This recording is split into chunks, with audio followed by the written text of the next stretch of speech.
મારી ગયો હતો, કેટલો ઊંડો ખાડો હતો, કેવરા બધાની ગાડી તો સમજ્યા, અમે પછડી જાય તો પછી સુધારો કરવો પડે આમાં.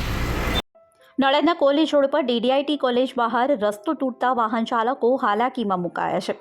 આ રોડ પર મસ્ત મોટા ખાડા પડી જતા અહીંથી પસાર થતા વાહન ચાલકો હાલાકીમાં મુકાયા છે. અહીંથી પસાર થતા વાહન ચાલકો ખાડામાં પછડાઈ રહ્યા છે અને અકસ્માતની ભીતિ પણ સેવાઈ રહી છે. આ સાથે આ રોડ પર એટલા મોટા ખાડા પડી ગયા છે કે વાહનોના જમ્પર પણ તૂટી જાય તેવી સ્થિતિનું નિર્માણ થયું છે. ત્યારે આ વિશે શું કહેવું છે નડિયાદ શહેર કોંગ્રેસ પ્રમુખનું, આવો જાણીએ.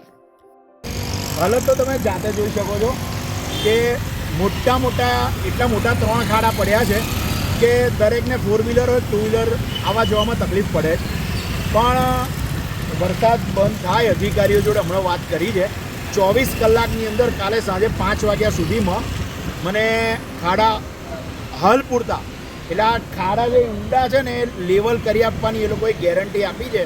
અને ચોમાસા પછી દર વર્ષે આ ખાડા આ પરિસ્થિતિમાં, ચોમાસા પછી આનું કાયમી નિરાકરણ આવે ને એવી આ રોડ વત્તા રિંગ રોડ એટલે એક્સપ્રેસ હાઈવેથી મરીડા બાજુ જતા રોડને એ લોકો સરખો કરી આપવાની એ લોકોએ ગેરંટી આપી. કાલ 24 કલાકમાં આ ખાડા તો પૂરા કરી જ દેશે, એટલે સરખા કરી દેશે. ભ્રષ્ટાચાર કહું છું ને, નડિયાદ સાક્ષર નગરીને આ લોકોએ ખાડા નગરીમાં પરિવર્તન કરી દીધું છે.